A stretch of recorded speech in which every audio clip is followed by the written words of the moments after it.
We're going to talk a little bit about why people stay. So one of the main reasons that victims stay with their abusers is love. So there may be a misconception that an abuser is always abusive, but that's just simply not the case. So I have the cycle of abuse here that a lot of domestic violence organizations use to explain the dynamic between an abuser and the victim. So this cycle of abuse can vary in how long each stage of the cycle takes place, but the basic idea is the relationship is constantly cycling through this pattern.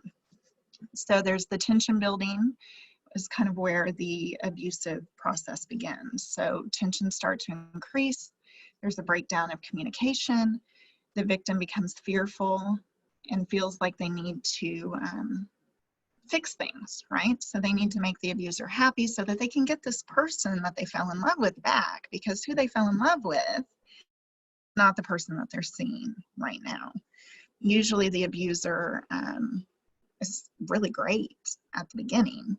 They do a lot of things like mirroring, where they mirror the values and the character of the person that they're seeking a relationship with, so that that person falls for them, and falls for them usually fairly quickly, so that they can then start devaluing the victim. So they start that with the tension building. Then there's usually an incident once that tension has built. So again, like we talked about last week, that's not necessarily a physical incident. It doesn't necessarily mean the abuser has hit or punched or kicked the person. It can be verbal, it can be emotional. There can be anger, blaming, arguing, threats, intimidation. The incident can be a variety of things. But then there's a reconciliation stage. So at this stage, the abuser will appear to be genuine and apologize. They'll usually give excuses. Sometimes they blame the victim. They say, if you hadn't done this, I wouldn't have abused you. They can deny the abuse occurred. We talked a little bit last week about gaslighting and how abusers often say things didn't happen that did happen.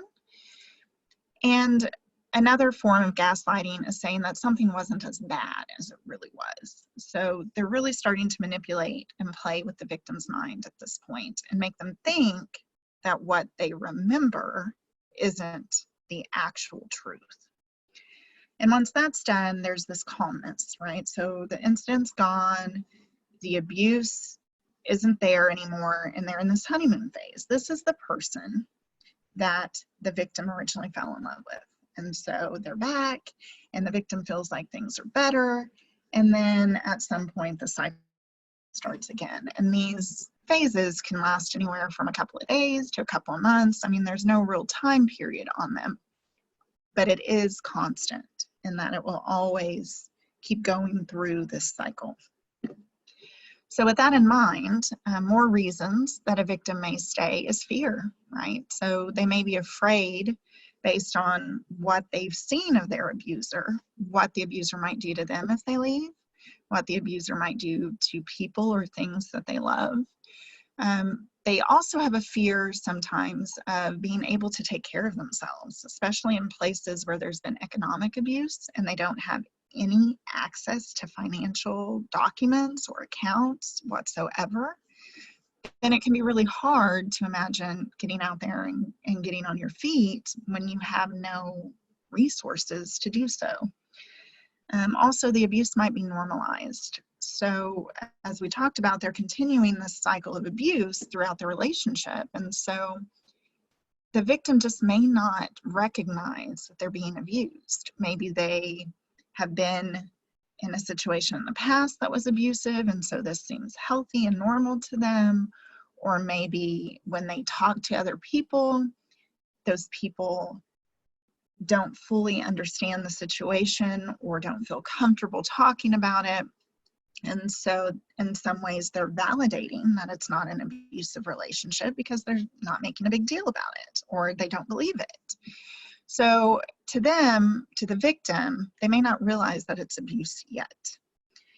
There can also be shame. So sometimes a cultural or religious belief can shame a person into believing that they need to stay in a relationship. that is abusive, if they recognize it as one, they may feel like they did something wrong to deserve the abuse. And keep in mind, often the abuser will tell them that it's their fault that they're being abused because they're so horrible and they're so awful. And they hear this over and over and over again to reinforce that shame and reinforce that belief that they did something to deserve it. There's also intimidation often by abusers that can be physical. They can threaten to hurt them or threaten to hurt someone they love or threaten to hurt, a family pet that they care about. But it can also be a threat of embarrassment or humiliation. Often in these relationships, abusers know a lot about their victims, probably more than most of the people in the victim's life, just because of the way they operate and the way they get information from their victims. And so there may be a threat of some form of humiliation or public embarrassment as well that keeps the victim involved in these relationships.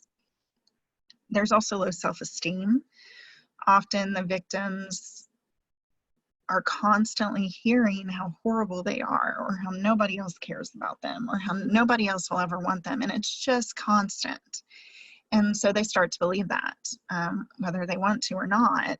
Once you're continuously told this by someone who you love and who is important to you, you start to internalize that. So the victim can have low self-esteem because of that.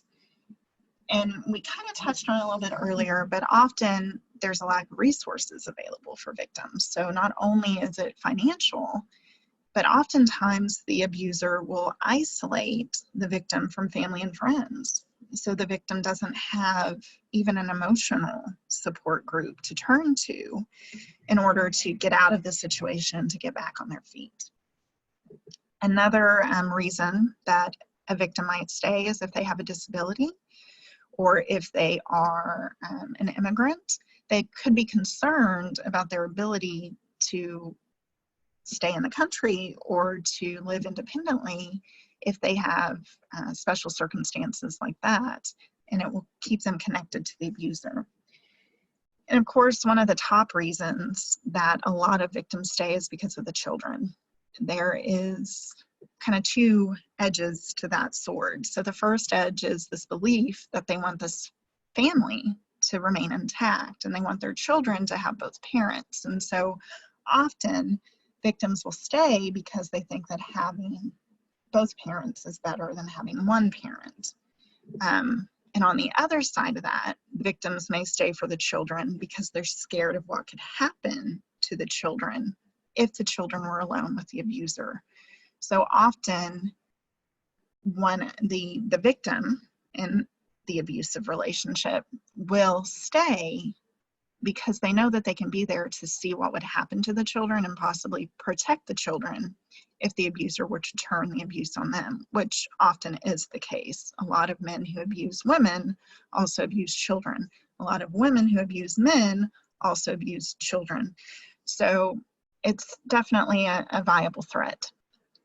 So today we talked a little bit about why people stay in abusive relationships, and we're going to continue this discussion the next couple of Mondays over, and we're going to talk a little bit more about safety planning, because when people are in abusive relationships and they're looking to get out, they really need to have a safety plan in place, because statistics have shown that whenever someone is leaving the relationship is when they're most likely to be hurt or killed.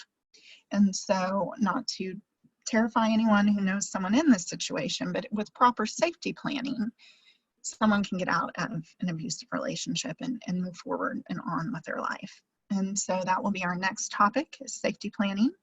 And then we'll talk a little bit about if you or someone you love is in an abusive relationship, how to help them recognize that and help them to get out of that situation. That will be our last week. So thank you so much for joining me, and I hope that I will see you next week. Thank you.